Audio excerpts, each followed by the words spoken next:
Let's face it, life isn't always the party we thought it would be. So how do we find the joy when we need it? And what if it's up to us to create it? That's where the Party On podcast comes in. Our goal?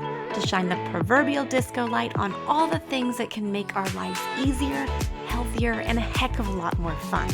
So we can enjoy the party we were all invited to, live our best lives, and dance like no one's watching. Happy Monday, friends. I hope you guys had an epic weekend.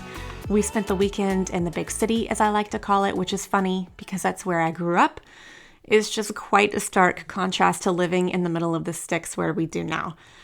I hope your week is off to a great start and that this podcast will make it even better. That is always my hope. So when I was thinking about what to talk about for episode 5, I went to my handy dandy mile-long list of topics. And what's funny is I already knew what it was going to be about. I realized I was just desperately trying to avoid it. And does anybody else do that? Search for the answer to a burning question, turning over every stone until they find it when you already know the answer deep down? But I searched and searched and searched my list looking for the perfect topic when finally all I was left with was the very topic I was most afraid of doing. And that topic is me. And not in a lighthearted get-to-know-me way, more of a why am I qualified to be here way. My fear is that an episode like this would come off as attention-seeking or narcissistic because this show isn't about me. It's about all of us. But I think it's an important one as we set the foundation of this podcast moving forward.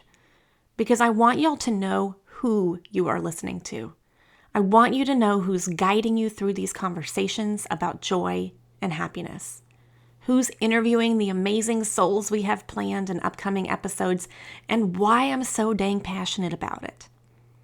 I just started binge watching The Morning Show a few days ago, which is Apple's debut show on Netflix. Which, by the way, holy cow, Apple, it is freaking amazing. Y'all jump on that if you haven't already. Also, hi, Jennifer Aniston, if you're listening, I love you.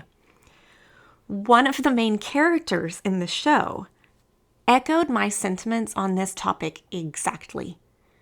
People need to know who they are listening to when it comes to any kind of media. They need to know why that person is in the seat, whether it's the anchor seat, the podcast seat, or the Instagram seat. I've done the basic meet and greet on episode 1, but for those of you who are new, my name is Allie. I'm a shop owner, content creator, writer, designer, mom, wife, and now podcast host. A lot of you know me from my Instagram account called The Festive Farmhouse, but I thought you should know a little bit more about me, as in things I haven't shared on The Festive Farmhouse, but also things that you might be wondering, like how is she qualified to host a podcast on joy and happiness? The quick answer? I'm not. There you go. That's the end of our podcast. Party's over. Everybody go home. Just kidding. But in all seriousness, maybe we need to explore what we mean by qualified. Because who is the qualification judge anyway? I mean, is there really some random official floating around out there who deems whether or not you are qualified to be doing what you're doing? Maybe he's like Oprah and he runs around yelling, "You're qualified and you're qualified." I wonder what he'd say for me because I am not an expert on anything. But quite frankly, that's the number one most important leadership quality, in my opinion anyways. Not being an expert. Not thinking you know everything. Being willing to learn and listen. And the complete absence of ego. Being vulnerable enough to say, I don't know the answer to this, but we're going to find out together. I want to do a whole podcast on this. Y'all get used to me saying that because I am so passionate about the right way to do leadership because there is a right way and a wrong way, but we'll save that for another time. Back to my qualifications. Are you guys ready for my backstory? I had a very happy childhood, picturesque years in junior high, high school, college. Then after college, I met my now husband and we were married in our 20s. Do you hate me yet? Life had been nothing but joy to me until it all came crashing down. And don't get me wrong, I had plenty of heartbreaks growing up. Some of them I'd like to tell you about on here just so I could stick it to them on the air, but I won't. I had no concept, though, of how to handle real pain, real difficulties, real tragedy. And suddenly, in my early 30s, I was surrounded by them. And I don't mean small difficulties. I was literally thrown into the fire with zero firefighting experience. And that's where I truly believe I was formed. One quick disclaimer here. When it comes to this period in my life, I will share as much of it as I can with you, but I won't be sharing every detail as much as I want to because, y'all, that's my personality. But, and excuse my rant here, this is why. It may be my story, yes, but it's also my family's. My husband and my children don't get a choice in what their mom shares here, even though it might affect them in later years. I feel like years ago you could write a book or a memoir and whoever read it, and they knew your secrets and big deal. But in the age of the internet, whether you say it, write it, or imply it, it immediately gets changed and goes everywhere and then spread around even more. In today's world where privacy seems completely non-existent, I actually believe it's more important than ever, ironically enough. My story may be mine, but it isn't just mine. And I think that's something we would all do well to remember sometimes.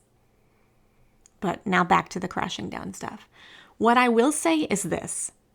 Because of everything happening around me and within me, I was extremely low. Rock bottom low. And I was terrified. I had no idea how to handle it. I had never lost my joy before, and I was convinced that it was gone forever. And because I was so low, my anxiety hit an all-time high. I've struggled with anxiety my entire life. Again, we will be doing so many episodes on this, you guys. But as my life imploded and fell apart all around me, my anxiety ran off the charts. At my worst, I was in and out of the hospital about 3 to 4 times a month. And it took a massive toll on my body, my mind, my finances, my family. I was down to 88 pounds from sheer exhaustion, fear, shock, and sadness. I didn't know how I got there. I was completely lost. I had somehow lost not only myself and my joy, but my faith and my hope for the future. I felt helpless and powerless and had no direction, nor did I see the need for it. I also trusted nothing, not even myself. Everything I had been through left me with zero understanding of what that word even meant. I can remember full days curled up on the bathroom floor, sobbing like a child. Something I didn't even do when I was a child.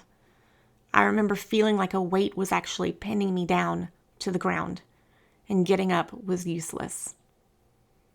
I'm not sure how many of you have had the privilege of hitting rock bottom, but there truly are no words for it. And yes, I said privilege, because as much as the sheer memory of it makes me nauseous, I consider it a blessing, because I see everything now for what it truly is. The thing about rock bottom is this, guys. You have to be down to get back up. And getting back up is where life is. And luckily, there's nowhere else to go from rock bottom but up. I know that's kind of a no-brainer, but when you are actually lying on the floor in the fetal position, seeing things from a completely different perspective, literally, so many dust bunnies, you guys, it's clearer than ever. You can't stay there. You have to get up. Eventually, but you also can't rush it. When I was at my lowest, I begged God for mercy, begged him. I can actually remember praying to him saying, God, I feel like nothing is stable. I have no stability. The ground underneath my feet even feels like it's not stable. Please guide me and tell me how to find that. And then you guys, within moments, I kid you not, an earthquake happened in the middle of freaking Texas. My first reaction was to stare at the sky and say, "Are you kidding me right now?" And then after thinking and sitting and praying about it for a while, I realized what he was actually trying to tell me. I was looking for my stability in all the wrong places. So at that moment, I prayed harder than I ever had before. And this time I listened because it was my only option. I felt like the choices I had made in my life, the ones I considered to be great ones, were what got me here. So suddenly I couldn't be trusted. Privileges revoked. I effectively grounded myself. It was time to give somebody else the reins, and I had a pretty good idea on who. Someone who's powerful enough to create an earthquake. So every morning, I started to repeat the words, "God, where would you have me go? What would you have me do?" And that's what I did. I spent entire days practicing listening to what God wanted me to eat, say, do. I seriously felt like Inigo Montoya in The Princess Bride when he tries to let his father's sword guide him to the right tree in the forest. And I never quite realized how poetic that part of the movie is until now. Because y'all, I needed my father's sword in the worst way. I explored every option, every place I felt like he was leading me. And I mean literally. At one point, I went to a Taco Bell because I felt an urge to pull over just in case it was God telling me to. Spoiler alert, it wasn't, and I realized it later that night. Then one day, he led me to a mercantile shop. You know, the kind where there's booths and makers and creators and antique dealers. And I know that sounds kind of crazy, but I have no doubt in my mind that it was him. It's also funny because he disguised it as running a quick errand for a friend. And God is tricky that way, guys. But the second I walked in, I felt it. I heard the word here. He wanted me here, which made no sense to me since it had taken every bit of energy I had to get out of the house that day, much less eat or drive. But there was something about this place. What was he trying to tell me? And it was something I never would have felt if I hadn't been 100% dedicated to listening. I walked around that day waiting for some kind of further instruction. I looked around at all the creativity there that day, and for the first time, realized I'd lost touch with mine. Creating is such a huge part of me. It's such a huge part of all of us, whether we realize it or not. I have had so many people in my lifetime tell me, "But I'm not creative." But you are. God made us to be creative beings. But the last thing I felt like I had the energy for was creating. I was depleted. I was so weak. How could I create something from absolutely nothing? But he was calling me to create again in any shape, form, or fashion, and I had no doubt about it. He knew that was going to be my ladder out of the pit. I walked straight over to the owner of the mercantile that day. I introduced myself. It was like someone was moving my body for me. And I asked about opening a shop. And y'all, I signed the lease that day. I had no shop. I had nothing to sell. And I had no experience. I mean, I worked at a church for 10 years, which will prepare you for just about anything, but none in the retail world. Everyone around me tried to talk me out of it. "Allison, you can barely eat right now. You need to focus on your children.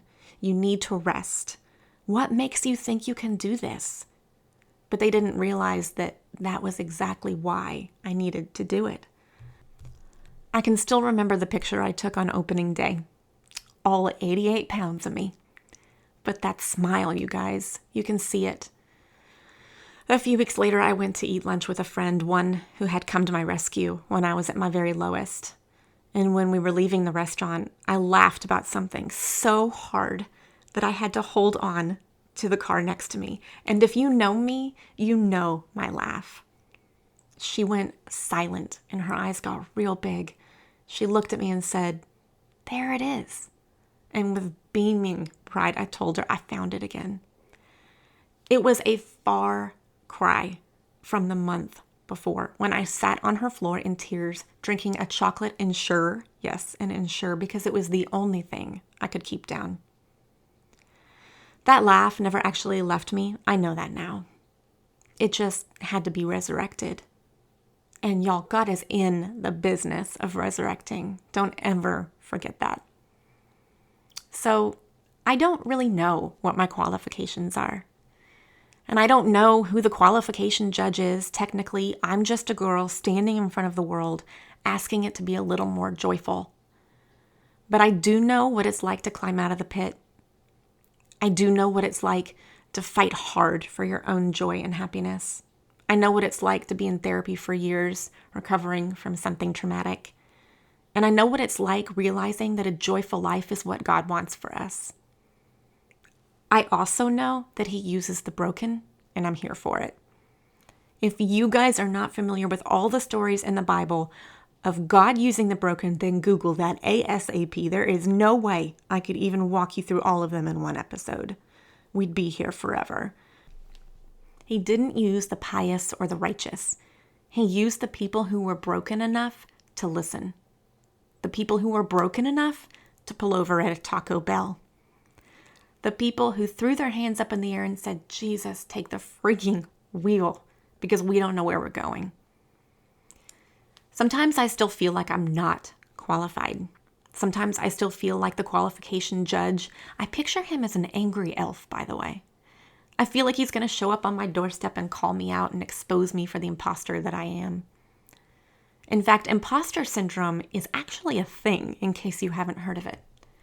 It's defined as a collection of feelings of inadequacy that persist despite evident success. I love that part. And it happens to the best of us.